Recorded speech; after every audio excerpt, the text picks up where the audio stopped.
Salut à toutes et tous, c'est Pauline pour la chaîne What Color Is It. Voilà, aujourd'hui j'avais envie d'aborder un sujet encore relativement léger. Je voulais vous parler un petit peu de ma propre relation avec le maquillage et peut-être vous donner un ou deux premiers petits conseils si vous êtes vraiment débutant et que vous voulez juste le minimum requis pour pouvoir sortir de chez vous de temps en temps. Donc voilà, moi en fait, si je me souviens bien, mon premier contact avec le maquillage remonte à peu près à l'âge de mes 14 ou 15 ans. Ma maman a commencé à me dire tiens, pourquoi tu ne te maquillerais pas un petit peu à certaines occasions en sortant. Donc au début, j'ai commencé avec juste un peu de crayon dans la muqueuse inférieure de mon œil, donc ici juste sous l'œil pour ceux qui peuvent me voir. Et j'ai aussi commencé avec un peu de mascara sur mes cils et puis c'était tout. Je mettais juste un tout petit peu en valeur mes yeux avec le minimum syndical, pas de fond de teint, pas de crème, rien du tout. À un moment, je m'en suis même complètement désintéressée, je sortais pas du tout maquillée, j'étais un peu garçon manqué en fait, je dois le dire. Et puis après, ma maman, je pense que c'est moi qui suis retournée vers elle, je sais plus très bien. Et là, je lui ai demandé comment on pouvait mettre des fards à paupières. Donc au début, j'ai commencé avec un seul sur toute ma paupière, en rajoutant toujours le crayon et le mascara. Et puis après, j'ai demandé comment on faisait pour mettre deux couleurs. Et puis voilà, de fil en aiguille, ça s'est passé un peu comme ça. J'ai de nouveau un petit peu détaché tout ça, j'en voulais plus, ça m'intéressait pas.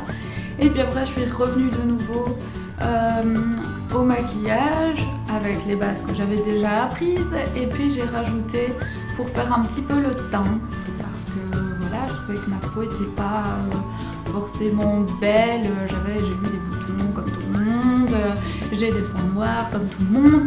Et donc là, j'ai commencé à mettre de la CC crème. Je vous en parlerai un petit peu plus en détail après, pour essayer d'unifier un peu mon teint, parce que j'ai vu des rougeurs aussi et tout ça. Donc voilà, j'ai complété, puis j'ai commencé à mettre du vrai fond de teint, à faire mes sourcils également. Ça, c'est un peu plus difficile à mon avis quand on y voit rien du tout. Moi j'ai quand même la chance d'y voir un tout petit peu, donc je sais quand même un peu ce que je fais. Mais je pense que je vous en parlerai aussi si ça vous intéresse. N'hésitez pas à me le dire dans les commentaires s'il y a vraiment des étapes précises dans un maquillage qui vous intéressent, sur lesquelles il faudrait mettre un petit peu plus l'accent, faire une vidéo complète.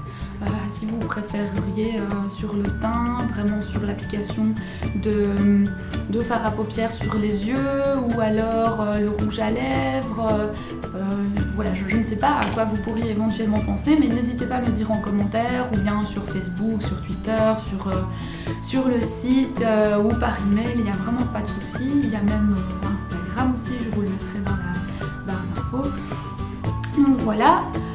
Pour revenir un petit peu à mon histoire, et bien voilà, c'est un petit peu comme ça que je m'y suis prise, et puis j'ai fini par suivre aussi de temps en temps des tutoriels pour essayer de faire des choses un peu plus évoluées.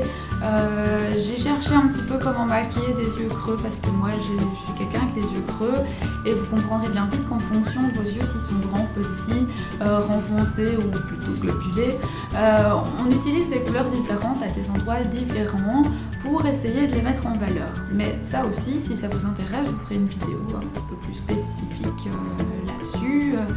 Je sais pas, je tâte un petit peu, je tâtonne un petit peu et je vois où vous voulez que je vous emmène. Donc voilà, n'hésitez pas à me le dire, n'hésitez pas à interagir avec moi.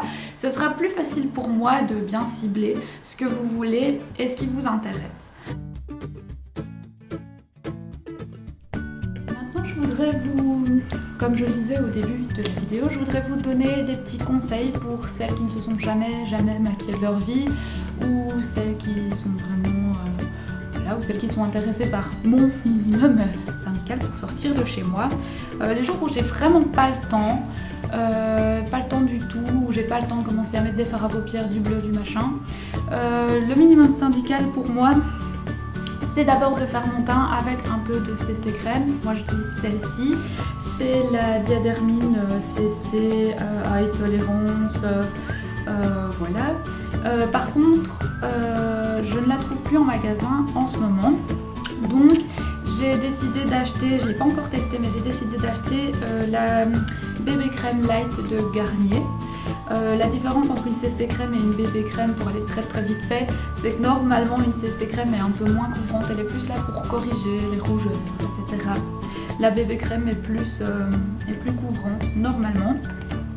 Alors en termes de packaging, je vais quand même le préciser, ce sont souvent des crèmes qui se présentent, elles se tiennent sur le bouchon, sur le capuchon, et elles sont plus larges donc au niveau de la base et rétrécissent, ça devient plus étroit, plus fin vers l'extrémité. C'est un peu comme toutes les crèmes qu'on trouve même en pharmacie, Arnica, etc.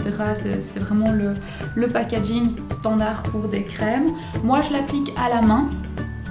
Donc ma CC crème, je l'applique au doigt comme n'importe quelle crème que je mettrais sur mon visage. Je pense que normalement il est préférable de l'appliquer au pinceau, mais moi en tant que déficiente visuelle, j'ai plus de ressenti en utilisant mon doigt comme une crème traditionnelle plutôt qu'un pinceau. Même si avec le pinceau, je pense que le rendu est plus... la couche est plus fine, le rendu est un petit peu plus naturel. Mais bon, voilà. Alors, comme je le disais, je mets du crayon. Et en termes de crayon, moi j'utilise pour l'instant le collet contour de Bourjois. Petit conseil, c'est de ne mettre le crayon que de l'extérieur de l'œil vers le milieu de l'œil et de s'arrêter bien au milieu, parce que quand on a des petits yeux ou des yeux un peu fermés, etc., si on va jusqu'à l'intérieur, jusque dans le coin intérieur, donc jusqu'à l'arête du nez, à ce moment-là, eh ben, ça fait... on a l'impression que l'œil est plus petit et plus fermé, alors que ici, eh bien, ça permet de garder quand même l'œil ouvert. Voilà, petit conseil. Et puis pour finir, le mascara. J'utilise en ce moment le mascara Effet Push Up Volume Glamour de Bourjois, qui se présente comme ceci. C'est un flacon, je pense que c'est du plastique, avec un bouchon un peu plus étroit vers le flacon et un peu plus évasé quand on s'éloigne vers l'extrémité. Je trouve que même le packaging est assez joli et il me va plutôt bien.